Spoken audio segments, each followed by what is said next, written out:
dan lain sebagainya. Nah ini namanya sihir takhayul, medianya macam-macam.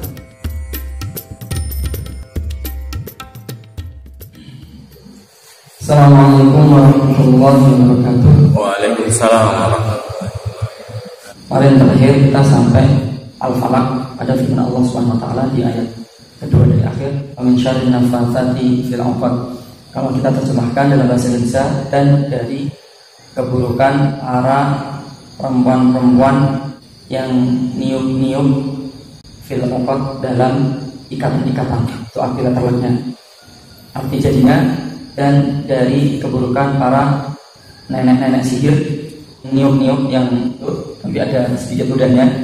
Fil 'uqad jamak dari 'uqdah, yaitu dari dalam ikatan-ikatan, maksudnya bukul dalam istilah bahasa Arab. Kalau di istilah tukang sihir itu ketika aksinya itu kadang ketika menyihir orang, dia meniupkan di sebuah benda, yang benda itu biasanya barang-barang orang yang disihir dari anggota tubuhnya, entah rambutnya, entah potongan kuku, entah ludahnya, entah apapun itu.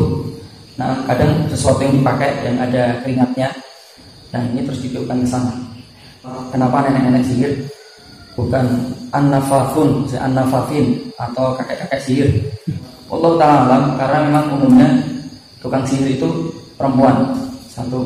Kedua, biasanya kalau penyihir itu perempuan, sihirnya makin sakti.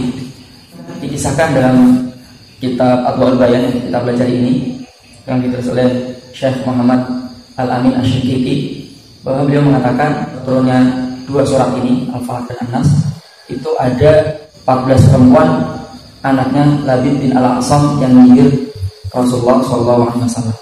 14-14-nya jadi tukang sihir. Nah zaman dulu sampai zaman sekarang juga masih seperti itu. Di film-filmnya juga dibikin tukang sihir laki-laki, ada tukang sihir perempuan. Tapi yang paling kuat kayaknya mak lampir itu. Nah, Anda pengen membahas sedikit masalah dunia sihir secara umum ya, jenis-jenisnya dan lain sebagainya.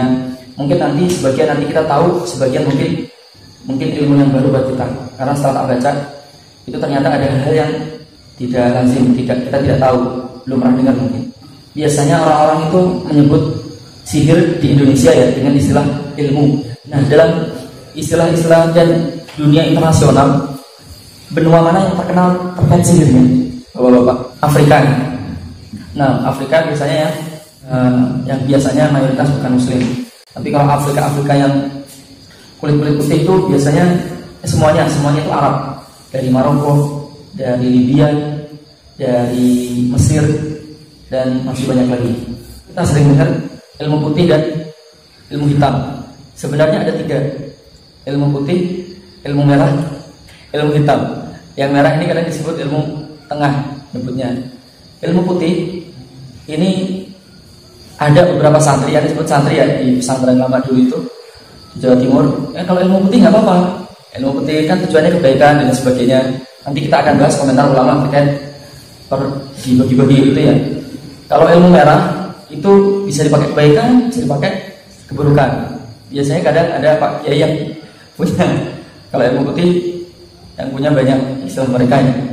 Nah ini di negeri Arab juga gitu, dibagi-bagi itu. Terus ilmu hitam atau as-sihru al-aswad, sihir hitam, ilmu hitam.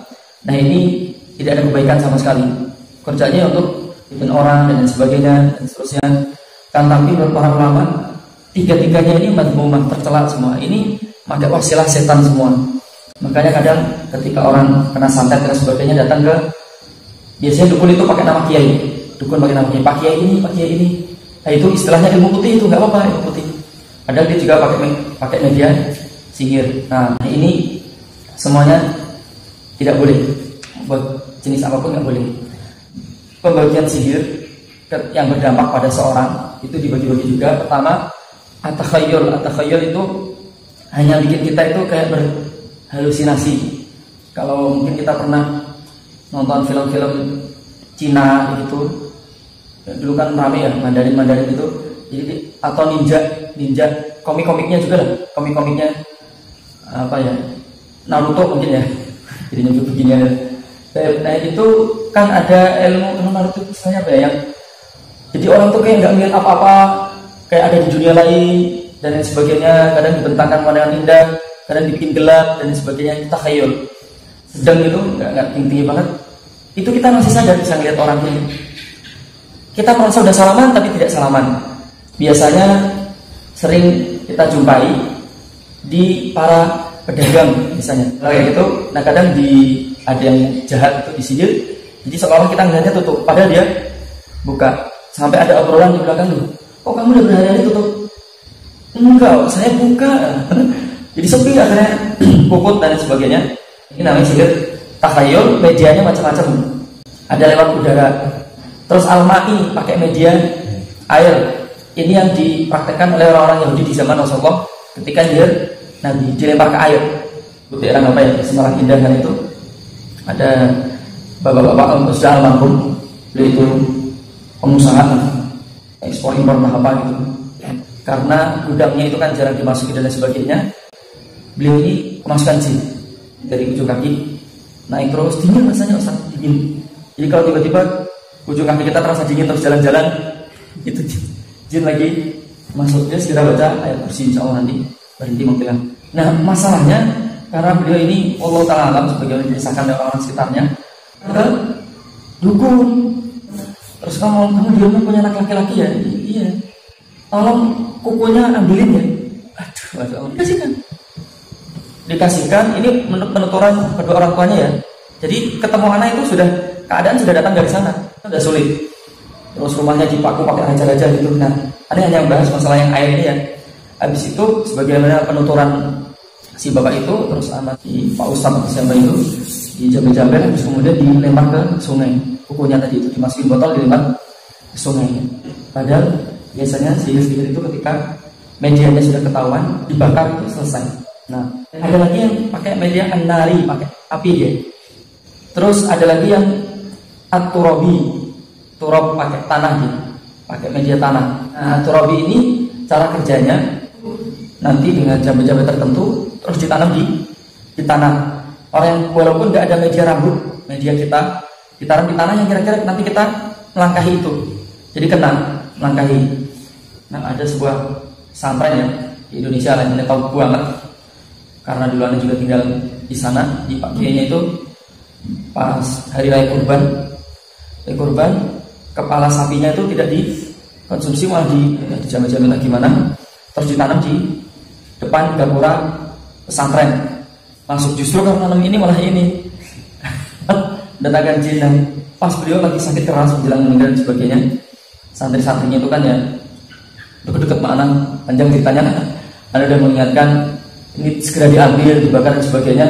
Masih gak enak mau pakai, gak enak pakai itu, bukan gak enak pakai, madorotnya ini lebih besar tuh Pak Kiai.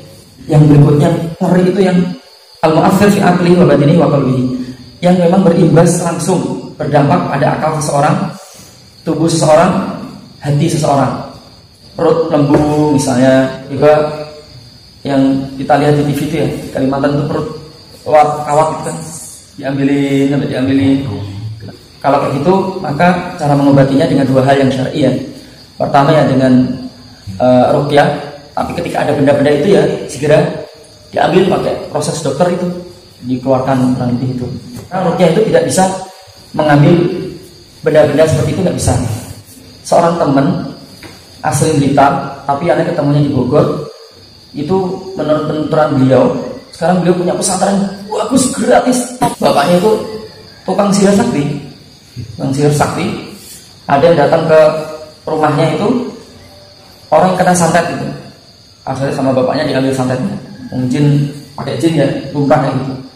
Yang nyantet marah, akhirnya bapaknya di santet, dukun santet di santet-santetan. Kalah bapaknya, kalah sakti. Terus bapaknya melembung perutnya. Ternyata perutnya diisi 3 batu baterai.